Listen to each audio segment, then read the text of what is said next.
ನಾವು ನಮ್ಮ ಸೋಲನ್ನು ಒಪ್ಕೊಳ್ದೆ ಗಿವ್ ಅಪ್ ಮಾಡೋದನ್ನು ರೆಫ್ಯೂಸ್ ಮಾಡಿದಾಗ ಜನ ನಮ್ಮನ್ನು ನೋಡಿ ನಗ್ತಿರ್ತಾರೆ, ರೈಟ್? ನಾವು ಪ್ರತಿ ಸಲ ಬಿದ್ದಾಗ ಪ್ರಯತ್ನನ ನಿಲ್ಲಿಸು ಅಂತ ಹೇಳೋರೆ ಜಾಸ್ತಿ. ಆದರೆ ಆವಾಗ ನಮಗೆ ನಾವೇ ಹೇಳ್ಕೊತಾ ಇರಬೇಕು, ನಾಟ್ ಟುಡೇ. ಎಲ್ಲ ನಮಗೆ ಹೇಳ್ತಿರ್ತಾರೆ, ನಿನಗೆ ಹಠ ಜಾಸ್ತಿ, ನಿನ್ನ ಹಠಮಾರಿತನ ನಿನ್ನ ವೀಕ್ನೆಸ್ ಆಗುತ್ತೆ ಅಂತ. ಆದರೆ ನಮಗೆ ಗೊತ್ತಿರಬೇಕು, ಇದು ನಮ್ಮ ವೀಕ್ನೆಸ್ ಅಲ್ಲ, ಇದು ನಮ್ಮ ಫೈರ್.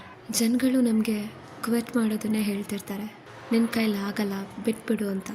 ಆದರೆ ನಮ್ಮ ಸ್ಟಬ್ಬನ್ ಹಾರ್ಟು ನಮಗೆ ಯಾವಾಗಲೂ ಹೇಳೋದು, ಏನಾದರೂ ಒಂದು ಹೊಸ ದಾರಿನ ಹುಡುಕು ಅಂತ. ನನ್ನ ಮೈಂಡ್ ಯಾವಾಗಲೂ ಹೇಳ್ತಿರುತ್ತೆ, ಗಿವ್ ಅಪ್ ಮಾಡು ಅಂತ. ಆದರೆ ನನ್ನ ಹಾರ್ಟ್ ಯಾವಾಗಲೂ ಹೇಳ್ತಿರುತ್ತೆ, ಕೀಪ್ ಫೈಟಿಂಗ್, ಕೀಪ್ ಫೈಟಿಂಗ್ ಅಂತ. ಇದು ಲಕ್ಕಲ್ಲ, ಇದು ನಮ್ಮ ಟ್ಯಾಲೆಂಟ್. ಇದು ನಮ್ಮಲ್ಲಿರೋ ಸ್ಟಬ್ಬನ್ ಕ್ಯಾರೆಕ್ಟರ್ ಅಂತ ಹೇಳ್ಬೋದು. ನಮ್ಮಲ್ಲಿರೋ ಹಠಮಾರಿತನ ನಮ್ಮ ಹಾರ್ಟನ್ನು ಯಾವುದನ್ನು ಈಸಿಯಾಗಿ ಬಿಟ್ಕೊಡೋದಕ್ಕೆ ಇಷ್ಟಪಡಲ್ಲ, ಯಾವುದನ್ನು ರೆಫ್ಯೂಸ್ ಮಾಡೋಕ್ಕೂ ಇಷ್ಟಪಡಲ್ಲ. ಇದನ್ನು ಜನಗಳು ಹೇಳೋದು ಹಠಮಾರಿತನ, ಹೌದು. ಆದರೆ ನಾನು ಹೇಳ್ತೀನಿ, ಇದು ನಮ್ಮ ಧೈರ್ಯ. ನಮ್ಮ ಲೈಫ್ಗೋಸ್ಕರ ಹೋರಾಟ ಮಾಡಬೇಕು ಅಂದರೆ ಧೈರ್ಯ ಇರಲೇಬೇಕಲ್ವ?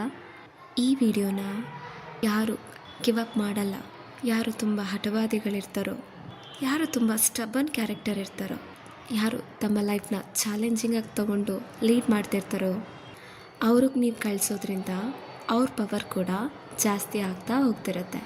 ಕೊನೆಯದಾಗಿ ಒಂದು ಮಾತು, ನೀವು ನಿಮ್ಮ ಲೈಫ್ನಲ್ಲಿ ಯಾವಾಗಲೂ ಸ್ಟಬ್ಬನ್ ಆಗಿರಿ, ಆದರೆ ವ್ಯಾಲಿಡ್ ರೀಸನ್ಸಿಗೆ ಮಾತ್ರ ಅಂತ ಹೇಳ್ತಾ ನನ್ನ ಈ ಒಂದು ಮಾತನ್ನು ಮುಗಿಸ್ತಾ ಇದ್ದೀನಿ.